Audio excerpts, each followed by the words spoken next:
Praise the Lord. Amen.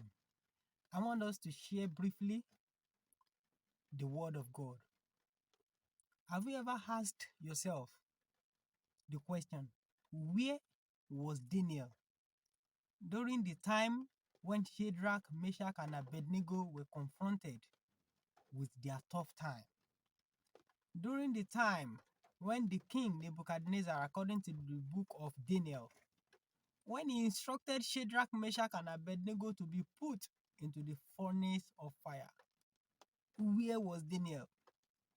As a Christian, it is eminent that we have some kind of challenges or difficult time that we face at some particular point in time.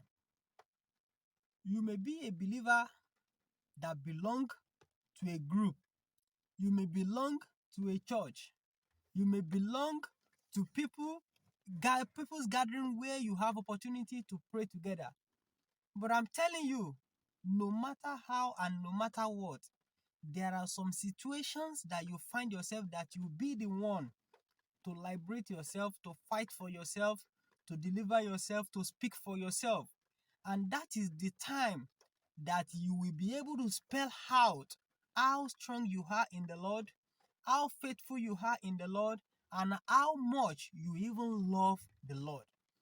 When Shadrach, Meshach, and Abednego, when they were confronted with the situation that warrants them to deny their God, what did they do? They objected by saying, never, we will not bow down to your God.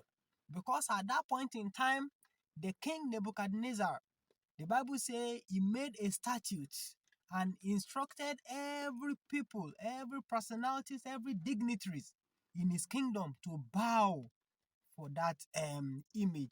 Let's go to the word of God in the book of Daniel, chapter 3. The Bible says, and Nebuchadnezzar the king made an image of gold, whose height was 60 cubits, and the breadth thereof 6 cubits. He set it up in the plain of Dura and the province of Babylon. That was the place. And what what prompted Shadrach, Meshach, and Abednego to be in that same place? Making two questions that we're going to treat this afternoon. Now, if we examine the preceding chapter of this Daniel chapter 3, that is Daniel chapter 2, the king had a dream of which the king forgot the dream entirely. He sent messages to all the Chaldeans, all the wise men in the land of Babylon, but unfortunately, none of them could give the king a solution to the problem he was facing. Now, according to the Bible, it was only Daniel in whom the Spirit of God dwells. One who walks with God. One who has promised himself never to defile himself with anything that may be glamorous in the kingdom of Babylon. And those are the things that gave him access to God, that whatever he requested from God, God was expressly able to grant unto him. Now, it was Daniel that was able to give the king solution to the problem he faced. The king had gods, the king had wise men, the king had the Chaldeans, and when he was confronted with this situation, none of them could be able to solve his problem, including his gods, including the priests that he relied on. Now, at this point, what happened? When God gave Daniel the opportunity to resolve the king's matter, the Bible says in the book of Daniel, chapter 2, verse 46, then the king Nebuchadnezzar fell upon his face and worshipped Daniel and commanded that they should offer an oblation and sweet odors unto him. And the king answered unto Daniel and said, of a truth, it is that your God is a God of gods and Lord of kings and revealer of secrets, seeing thou couldst reveal this secret. Now, Take note of this verse.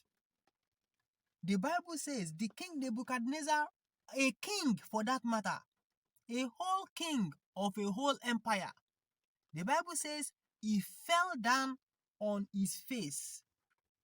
That is the first point. Secondly, he worshipped Daniel. What do you worship? You worship something that you think is able to be in the position of God. That is why we say some people, they worship money today because they place money ahead of God. That is why so many people worship things and they still think they are worshiping God. But whatsoever you place as priority in your heart, in your mind, is what you worship. Something you can bow for, something you cannot allow anything to take away from you. That is what you worship. And in this case, the king Nebuchadnezzar forgot his God because he knew that at that point in time, his gods had failed him. He forgot the Chaldeans, the wise men, because at that point in time, they had failed him. And that prompted him to fall on his face and worshipped Daniel. That scenario is a sign that the king Nebuchadnezzar has deemed Daniel to be a god to him. Now, the king fell upon his face and worshipped Daniel and commanded that they should offer an oblation and sweet odors unto him. That is the same way they treat a god. That is the same way Nebuchadnezzar treats his idols. And mind you, back to the question I asked in the first place, that where was Daniel when Shadrach, Meshach, and Abednego were being confronted with their challenges? The instruction of the king was to his subordinates. The instruction given by the king for everyone in his domain was for everyone whom he had power to control. Now, if there is a power, if there is a situation that is around in our life as Christians, those situations, those challenges, they will always feel in control. They will always think they are in charge of our lives until we have the ability to prove to them that we are not under their control.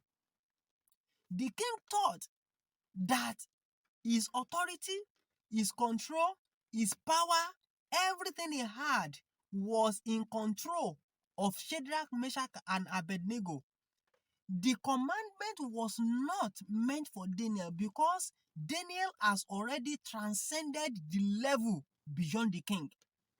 Nobody can challenge Daniel that, Daniel, why don't you bow down to the God of Nebuchadnezzar? Because they know that Nebuchadnezzar himself felt as if Daniel was his God. Because Nebuchadnezzar himself fell down, prostrated, and even made oblations unto Daniel. So it's not the question of where Daniel was. Daniel may even be at the time, it's how he chose to be. He may be there, but the commandment was not meant for him. If he choose not to be there, if he choose not to be around, nobody will question him, nobody will query him. Because the instruction of the king was not meant for him. You yourself, in any challenges as Christian, any situation we find ourselves, if we actually believe in the Lord Jesus Christ and Jesus Christ indwells us, don't forget, the Bible says God has given us a name that is above every other name, that at the name of Jesus, every name must bow. If you have Jesus Christ dwelling inside of you, it means you have the light of God in you, which gives you the power, the authority, the audacity to overcome any challenges, to be ahead of any situation. Don't forget, the Bible says that God has given us the grace to sit with Jesus Christ in the heavenlies. We are seated with Christ in heaven. So now, how do you think there is a challenge, there is a power that can oppress you in this life? That was the same way it happened to Daniel. It doesn't matter where Daniel was, but the authority that was working in the mouth of the king could not work for him because he had inside of him what was more than the king. We ourselves, our goal, our pursuit must be how we going to have Jesus Christ to indwell us so that we will be able to always overcome every challenges and every situation. Now, Daniel had freed himself from the authority, from the oppression of the king. The king no longer had authority over him. The king no longer had the power to terrorize him because the king himself knew that he was more of a god to him. So how will he now say, Daniel, you must bow down to my God? Never.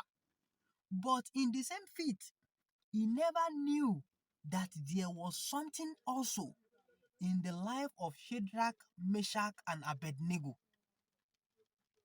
until he told them to go and bow for his image. Now, what situations have you faced in your place of work? What challenges have you faced in your place of work that have warranted you or propelled you to deny God, to deny Christ? See the situation that Shadrach, Meshach, and Abednego found themselves. If we have time, we can read through. They said, do you remember, Nebuchadnezzar himself said that, who is that God that will deliver you from my hand, from that fiery furnace? Shadrach, Meshach, and Abednego, they also have to stand out. Daniel had exhibited his own indwelling ability of God inside of him. Shadrach, Meshach, and Abednego also have to show that God is inside of them. They told Nebuchadnezzar point blank, mind you, there is difference between spiritual confidence in what you believe and disrespect for the authority. The Bible says we should honor authority. But if you have confidence in your God and there is an authority that negates or instruction that negates the principles of your God, that is not disrespect to the law. The law even has to bow. The law has to bow to the grace inside of you, to the power inside of you. Because the Bible says the law was made for man and not man for the law. That's what the Bible says. Now, Shadrach, Meshach, and Abednego, they answered the king and said, "O king, we don't have much to say. We know that our God will save us. And if not, know for sure that we are not going to bow down for your image."